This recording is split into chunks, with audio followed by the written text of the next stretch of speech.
Uganda Tourism Board, joined by the private sector, joined by Buganda Heritage Tourism Board, Exploring Uganda, Exploring Kampala, introducing the Seven Wonders of Kampala, premised on the 7 hills of the city. We are adding another tourism product onto our itineraries for Kampala because, as you know, our mandate as Uganda Tourism Board is to ensure that our arrivals, our visitors, stay longer and spend more. And one way is to ensure that they are spending some time and some money in a city called Kampala. So today we are spending our weekend Saturday going across 7 hills of Kampala.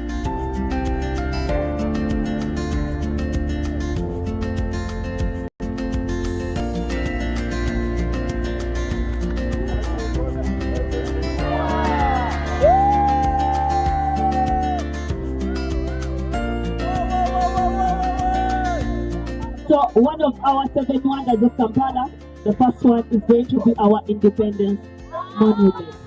The lady that is Uganda with the British Protectorate, and the kid they are holding up, the happy kid, that is the Uganda we are living in today. It was on our right,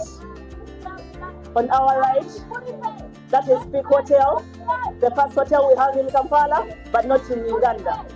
The first hotel we have in Kampala, it is called Peak Hotel, put in place in 1920. Then on our left, that is the Sheraton. Sheraton has a lot of history about Uganda. It was named after, before it was named Sheraton, it was called Apollo Hotel, named after the first Prime Minister of Uganda. After it was named after Apollo, then later on, during the time of Idi Amin, it changed its name from Apollo Hotel to Kampala International Hotel. Then during the time in 1987, it was leased to investors.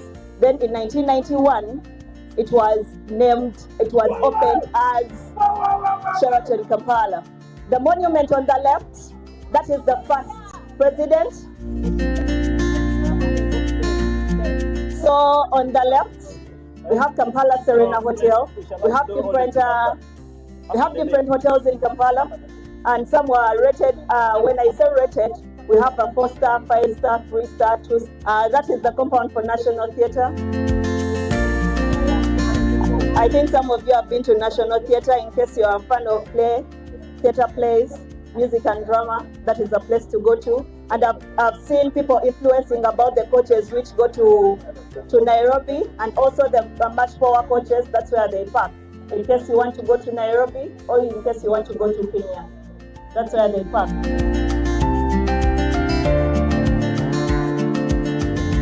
You're going to be seeing the Parliament of Uganda and the Parliament of Buganda.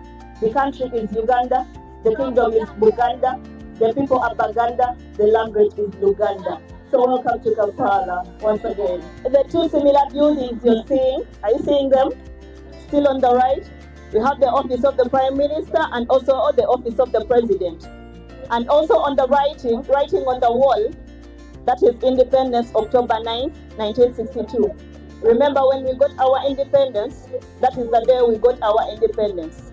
And where we are right now, that is the main gate for the Parliament of Uganda. Uganda, the country, but you will be seeing the Parliament of Buganda. Buganda, the kingdom. We are going to be talking more about Buganda, reason being we are in the central.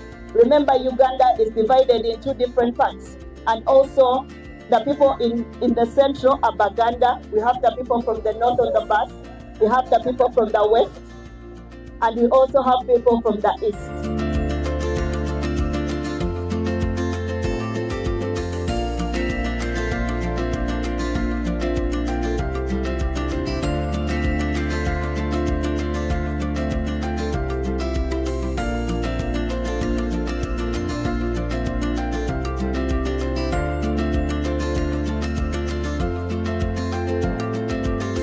The monument you're seeing, that is the gorilla. The gorilla is one of the most selling thing we have in Uganda right now, because they are only found in Uganda, Rwanda, and Congo. It's called Nakasero. It is the hill of the baskets. Akasozi k'ebisero. You knew that one? You knew that one? Don't worry. That is the first one. We are going to be seeing more. So the person who has told me that you knew that one, we are going to be seeing mango, and you'll tell me why mango is called mango and why mulago is called mulago. Mango. The CEO will handle mango. No, before the CEO handling mango, you'll be the people handling mango first, because you told me you know. Yes. So on the left, we have the back view of the Central Bank of Uganda, and also on the right, we have the East African Development Bank. The East African Development Bank, we also have the East African Community. So in case there are activities concerning the East African community, the bank which is responsible to cater for those activities or to sponsor them. You know, I know some of you're always passing here. Do you know the reason why? Or can someone tell me the reason why we always find military or police around here? White vans with the blue stripes. Those are the vans or the taxis we use in Kampala. And also the motorcycles, they are called border borders. The reason why they are called border borders, it is because they started from the Kenya-Uganda border, that is Busia, and they used to transfer people from one border to another border. That's the reason why border borders are called border borders. Momuzita Zugu. It is okay. That is the famous Chukubo. Those people who want to do. Pardon? Because it is Lukubo from the other point to this point. It is Lukubo in the middle of the buildings. So that it is Chukubo in the middle of the buildings. You find different businesses on the both sides of Chukubo.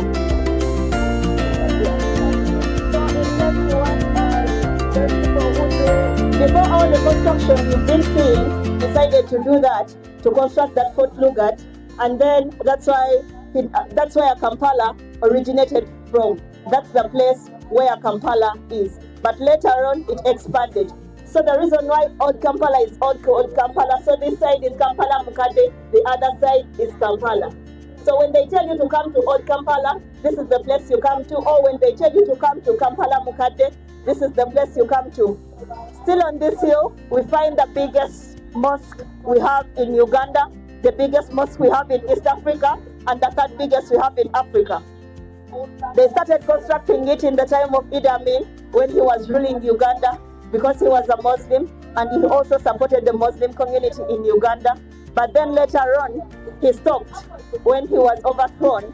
But then in 2001, when Muammar Gaddafi, the former president of Libya, visited Uganda, he was taken around Kampala, and then he later on came to this place. And when he visited here, the people who were the leaders of the Muslims by that time, they told him, or they asked him to help them to construct or to facilitate the construction of that mosque.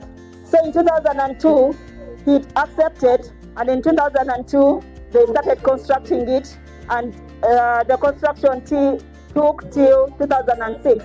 2006, the mosque was done, and then it was opened in 2007. So that is also referred to as the Gaddafi Mosque. Right now, it is the Uganda National Mosque.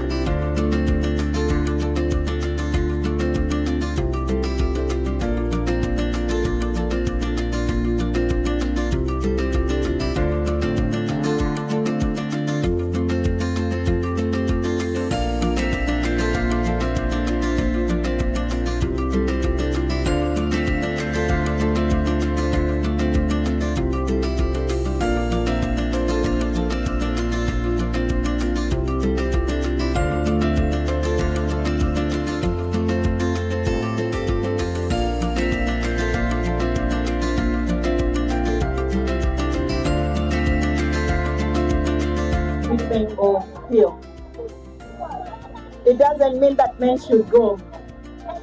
Yes, I heard some people telling me that it means that men should go. It doesn't mean that men should go. What it means, it's a Luganda saying, it's a Luganda word, a mango. So it is not mango, it is a mango. Yes, it is called the Hill of the Grinding Stones. One grinding stone is called Olubengo, and when there are very many grinding stones, they are called a mango. So that's why mango is called mango. So mango is going to be our third hill. On this hill is where we find the palace, or the Buganda Palace.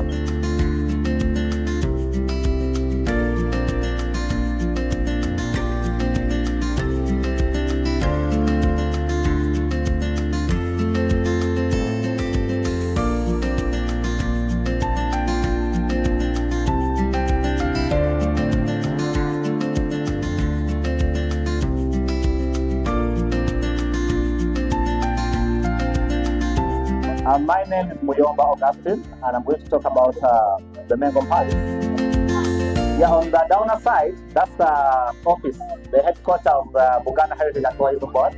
And in case you need anything around us, that's where we're located. And then on the other side, that's Butikiro, the official home of the Katikiro Buganda.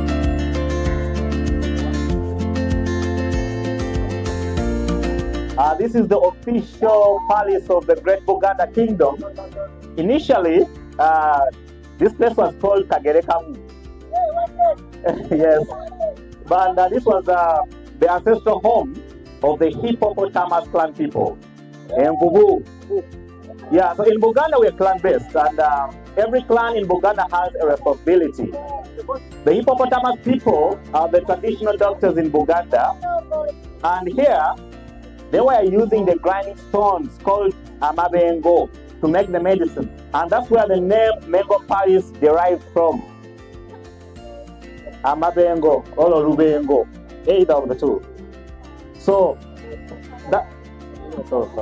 that's where the name Mengo derived from, the ceremonial palace of Buganda. We've had 3 kings stayed here. Mwanga, who established it in 1885. We had King Daudi Chwa, the youngest ever king of Buganda, who became king at the age of 1 and 3 days. And then Sir Edward Mutesa, that was the first ever president of our country, Uganda. And this place has a lot of history, political, cultural, and great experiences, physical and verbal. Is that okay? Yeah, and we have a lot in there. We have the remaining cars of Sir Edward Mutesa that were destroyed during the attack of the palace. We have Idi Amin torture chambers. We have backcloth experiences. We have the Twekobe structure. That's the first modern palace in Uganda, built in 1922. And the inspiration was from the Buckingham Palace, where our King Daudi had gone to visit. Of course, we also have a Buckingham Palace in Uganda, though a smaller version, and that's the Twekobe structure.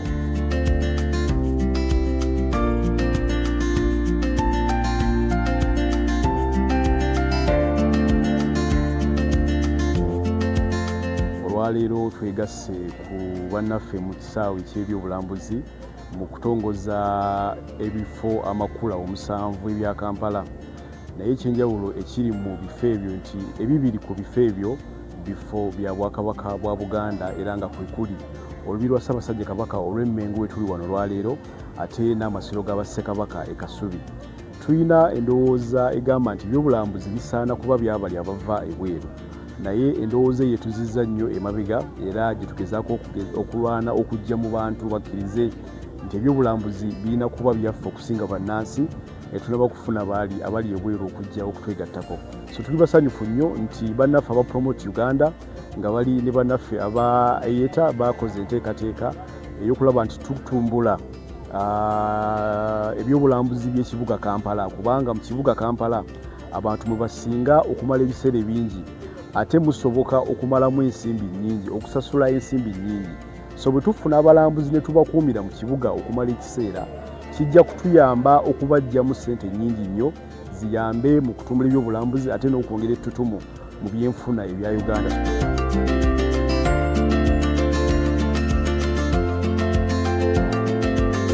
So this hill, it is also under Buganda. Before the Catholic fathers, it was under Buganda Kingdom. So the king and his subordinates and other people within the institutions of Buganda by that time, they would come on this hill to make plans. To make plans in Luganda, it is Okubaga. Most of the people who work in the downtown of Kampala, this is where they stay. They leave in the morning, They go to Kampala, especially the downtown, and then they come back in the evening.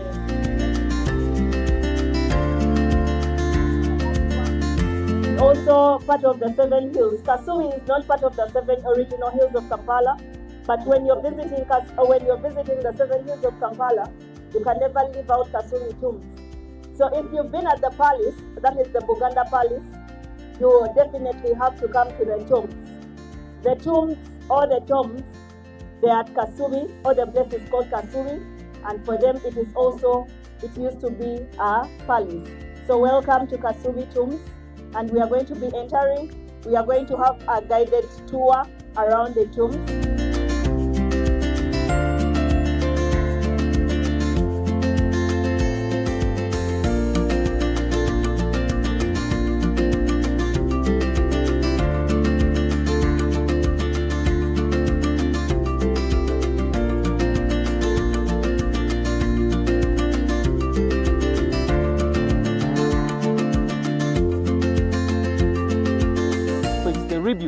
The restored one, established in 1882.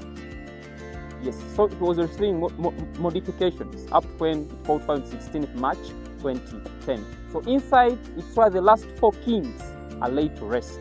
We have King Mutesa I, King Mwanga, King Daudi Chwa, and King Mutesa II. They're the ones who are buried inside there. These other houses, they're for the king's wives. These were houses for the king's wives. The ladies whom you are going to see here, most of them are descendants and successors to the original wives of the king who stayed here. So they go on a monthly shift. This culture is still respected up to date. They perform a ceremonial act of being wives to the departed kings here. So this is a World UNESCO Heritage Site. Among the 3 we have in Uganda, Bwindi, Mountain Rwenzori, then Kasubi Tombs. And this is very lucky, because after the fire, UNESCO placed it under the critically endangered sites in the world. After the restoration, it was placed back on the list concerned sites. So we've never had a UNESCO site which has ever lost its authenticity and regained it, like the Kasubi Tombs. That's why you say it's very, very lucky. During the reign of King Mutesa, the house which we see here, it was 2 times bigger than this one and 2 times higher. It was during the reign of King Mwanga in the 1890s who remodified it up to this size. So we encountered a number of challenges to restore this house.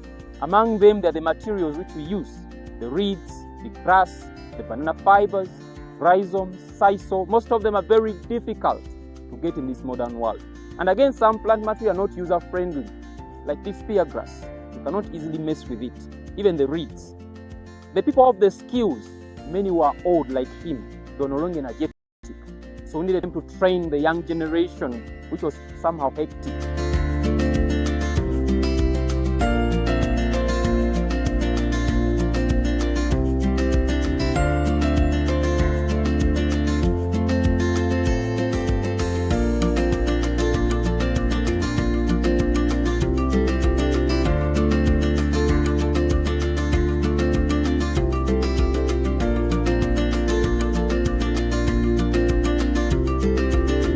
And one day he decided to sleep on this hill. Remember, he would sleep.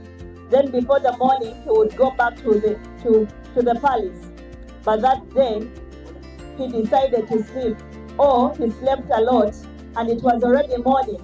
So when he woke up in the morning, he said, gano makerere.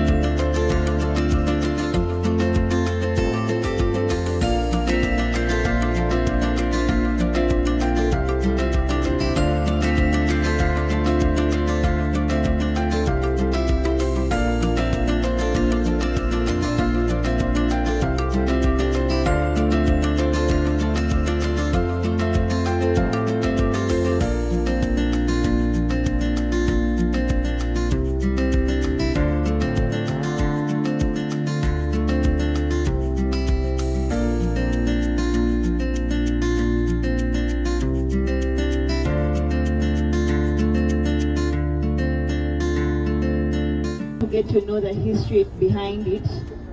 At first it was the only Baha'i temple in Africa, but right now it is not the only one. So it is considered to be the oldest Baha'i temple in Africa.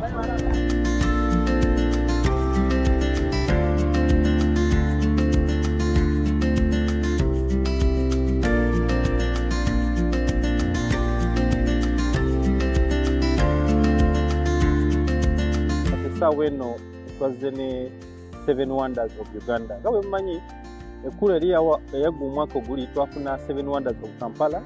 Tuleeta abantu bonna ne bajja ne batandika okukyuzinga ne bavotinga ne basuggestinga Seven Wonders ebatulowooza zirina okubeera Seven Wonders za Kampala. Kati era twazifuna era ne tugamba kati ku tuwa eno maiden tour oba tuwa esookera ddala tugenda kuvisitinga Seven Wonders era ne tukwataganya ne Promote Uganda Safaris tujje tulabe tulambule Seven Wonders of Kampala.